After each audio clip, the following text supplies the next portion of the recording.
దేవుని నామానికి మహిమ కలుగునుగాక. వాక్య భాగము యోహాను సువార్త 16వ అధ్యాయము 33వ వచనం చదువుకుందాం. లోకములో మీకు శ్రమ కలుగును, అయినను ధైర్యము తెచ్చుకొనుడి, నేను లోకమును జయించి ఉన్నాను. హల్లెలూయా. యేసుక్రీస్తు ప్రభువు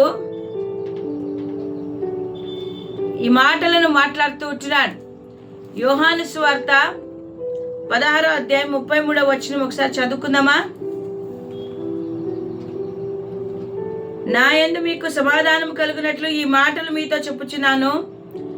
లోకములో మీకు శ్రమ కలుగును, అయినను ధైర్యము తెచ్చుకొనుడి, నేను లోకమును జయించి ఉన్నాను. లోకమును జయించిన వాడు మన యేసయ్య. ఆయన ముందుగానే మనకు వాక్యము ద్వారా తన శిష్యులతో మాట్లాడుతూ ఉన్నాడు. ఆయన 2 విషయాలను చెప్తున్నాడు. లోకములో శ్రమ ఉంటుంది, కానీ ధైర్యము తెచ్చుకోండి. మనమందరము కూడా దేవుని బిడ్డలైన మనము శ్రమలు అనుభవిస్తూ ఉన్నాం, ఎన్నో రకాలైన బాధలు అనుభవిస్తూ ఉంటున్నాం. కానీ ఈ వాక్యము ద్వారా ఈ అంత్య దినములలో మనము బలపరుచుకునే వారిగా ఉండాలి. యేసుక్రీస్తు ప్రభువు కూడా ఈ మాటలను ఎప్పుడు మాట్లాడుతున్నాడంటే, ఆయన మెడ మీద గదిలో మాట్లాడుతుంటున్నాడు. శిష్యులను ముందుగానే ఆయన సిద్ధం చేస్తూ ఉన్నాడు. మరి ఆయన అంటున్నాడు, ఈ లోకము సత్యమును ఎరగదు కదా, కాబట్టి మీరు ధైర్యం తెచ్చుకోండి అని చెప్తూ ఉంటున్నాడు. ఆయన అంటున్నాడు, నేనే మార్గము, నేనే సత్యము, నేనే జీవము. అయినా ఈ సత్యమును ఎవరు కూడా గ్రహించలేకపోతున్నారు. అదే రీతిగా ఆయన అంటున్నాడు, ఈ లోకమును మీకు శాంతిని అనుగ్రహించదు అంటున్నాడు. ఈ లోకములో మీకు శాంతి ఉండదు. నేను మిమ్మల్ని అనాథలుగా వదిలిపెట్టను. నేను మిమ్మల్ని ధైర్యపరిచే దేవుడు, నేను మీకు తోడుగా ఉండే దేవుడు అని ఆయన చెప్తూ ఉన్నాడు. ఆయన నమ్మదగిన దేవుడు కదా. ఆయన తన శిష్యులను ధైర్యపరుస్తూ మాటలు మాట్లాడుతున్నాడు. ఈ లోకంలో ఉన్న క్రైస్తవులు అనేవారు ఏర్పరచబడిన వారు, లోకము నుండి వేరు చేయబడిన వారు, ప్రత్యేకింపబడిన వారు. ఈ లోకములో అనేకమైన శ్రమలు వారికి వస్తాయి. అంటే శ్రమలనగా శారీరకమైన ఒత్తిడి, శారీరకంగా ఎన్నో ఇబ్బందులు పడతారు. అయినను లోకంలో మీకు శ్రమ, అయినను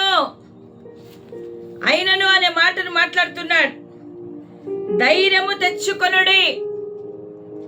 నా ప్రియ సోదరుడా సోదరి, మనము చాలా నెమ్మదైన జీవితాన్ని జీవించలేం. క్రైస్తవులైన మనకు శోధనలు, శ్రమలు ఎక్కువ. మనం అనుకుంటున్నాం, ఈ శ్రమలు నాకెందుకు, ఈ దుఃఖము నాకెందుకు అని అనుకుంటున్నావా? దేవుని ఎరిగిన ప్రతి బిడ్డ కూడా ఇటువంటి శ్రమల గుండా వెళ్లాల్సిందే. ఉదాహరణకు మనం ఇంట్లో కుక్కర్లు వాడతాం కదా, ఆ కుక్కర్ను మనం మూసి ఆ విజిల్ పెట్టినప్పుడు ప్రెషర్ అంతా ఏమైపోతుంది, లోపలే ఉండిపోతుంది. ఒక్కసారిగా ప్రెషర్ బయటకు వచ్చినప్పుడు విజిల్ పైకి లేస్తుంది. అదే రీతిగా క్రైస్తవులైన మన జీవితాలలో కూడా ఒత్తిడి, ప్రెషర్ అనేది చాలా ఉంటుంది. ఆ ప్రెషర్ను మనము ఎదుర్కొనే వారిగా ఉండాల. అందుకనే మనం గమనించినట్లయితే మనము దేవుని యొక్క వాక్యాన్ని పంచిపెట్టే బిడ్డలుగా మనం ఉండాలి. అనేకమైన శ్రమలు అనుభవించేవారు ఉన్నారు. మనం గమనిస్తే అపోస్తలుల కార్యములు 11వ అధ్యాయం 19వ వచనంలో స్టెఫెను విషయంలో కలిగిన శ్రమను బట్టి చెదిరిపోయిన వారు యూదులకు తప్ప మరి ఎవరికి వాక్యము బోధింపక. స్టెఫెను శ్రమను అనుభవించాడు. ఎటువంటి శ్రమ? అతడు వాక్యమును పరిచయం చేస్తుండగా అనేకమైన అవమానాలు, నిందలు, ఆఖరికి ఎటువంటి శ్రమను అనుభవించాడు? రాళ్లతో కొట్టి చంపివేశారు కదా, అటువంటి శ్రమను అనుభవించాడు స్టెఫెను. శ్రమలను బట్టి మనము ధైర్యము తెచ్చుకోవాలి. అపోస్తుల కార్యములు 14వ అధ్యాయము 22వ వచనములో శిష్యుల మనసులను దృఢపరిచి విశ్వాసముందు నిలకడగా ఉండవలనని అనేక శ్రమలను అనుభవించి మనము దేవుని రాజ్యంలో ప్రవేశింపవలనని వారిని హెచ్చరించిరి. అనేక శ్రమలను మనం అనుభవించి దేవుని రాజ్యంలోనికి ప్రవేశించాలి. ఈజీగా పరలోకానికి వెళ్ళలేం. దేవుని బిడ్డలైన మనము ఈ లోకంలో మనకు శ్రమలు తప్పవు. ఆ శ్రమలను మనము జయించాలి. విశ్వాసము కలిగిన బిడ్డలుగా దేవుడు మనకిచ్చిన సామర్థ్యమును బట్టి ధైర్యముగా ఎంత కాలములో మనం క్రీస్తు కొరకు నిలబడే బిడ్డలుగా ఉండాలా. కాబట్టి నా ప్రియమైన వారులారా, రోమీయులకు రాసిన పత్రిక 12వ అధ్యాయం 12వ వచనంలో నిరీక్షణ గలవారై సంతోషించుచు శ్రమలయందు ఓర్పు గలవారై, శ్రమలయందు ఓర్పును కలిగిన వారిగా మనం ఉండాలంట. ఈరోజు చిన్న చిన్న శ్రమలకే మనం భయపడుతున్నాం. ఇంకా రానైన దినాలు అనేకమైన శ్రమలను మనం అనుభవించే వారిగా ఉన్నాం.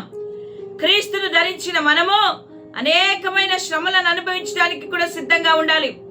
పౌలు భక్తుడు యేసును అనుసరించాడు.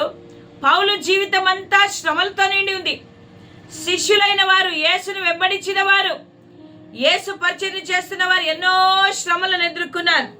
కాబట్టి నా ప్రియమైన వాళ్ళారా, మనము శ్రమలను అనుభవించి దేవుని యొక్క దీవెనలను పొందుకునే వారిగా మనం ఉండాలి.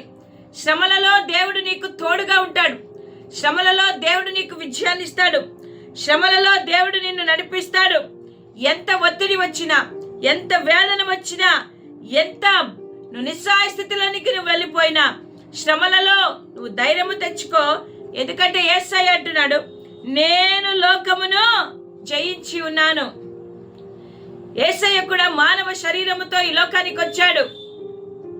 ఆయన మనలాగే అవమానాలను, నిందలను ఆయన అనుభవిస్తూ మనకు ఆయన శ్రమ ఎట్టిదో, శ్రమను ఎలాగ అనుభవించాలో ఆయన చూపించాడు. శ్రమలను అనుభవిస్తూ ధైర్యంగా ఉండండి అని ఆయన నేర్పాడు. ఈ మాటలు ఎప్పుడు చెప్తున్నాడు? ఆయన సిలువకు వేయబడక మునుపే, పునరుత్థానుడు కాక మునుపే శిష్యులతో ఆయన మాట్లాడి మాటలను చెప్తూ ఉంటున్నాడు. నా ప్రియ సహోదర సహోదరి, ఉదయకాలమున జీవము కలిగిన దేవుడు, పునరుత్థానుడైన దేవుడు, సజీవుడైన దేవుడు, మరణమును జయించిన దేవుడు, మృత్యును జయించి మరణపు ములను విరిచిన వాడు నీతో మాట్లాడుతూ ఉంటున్నాడు. ధైర్యము తెచ్చుకో, నేను లోకమును జయించి ఉన్నాను. నేను కూడా శరీరంలో ఉన్నప్పుడు ఇదిగో నేను ఈ లోకంలో ఉన్న ప్రతి దాన్ని నేను జయించాను.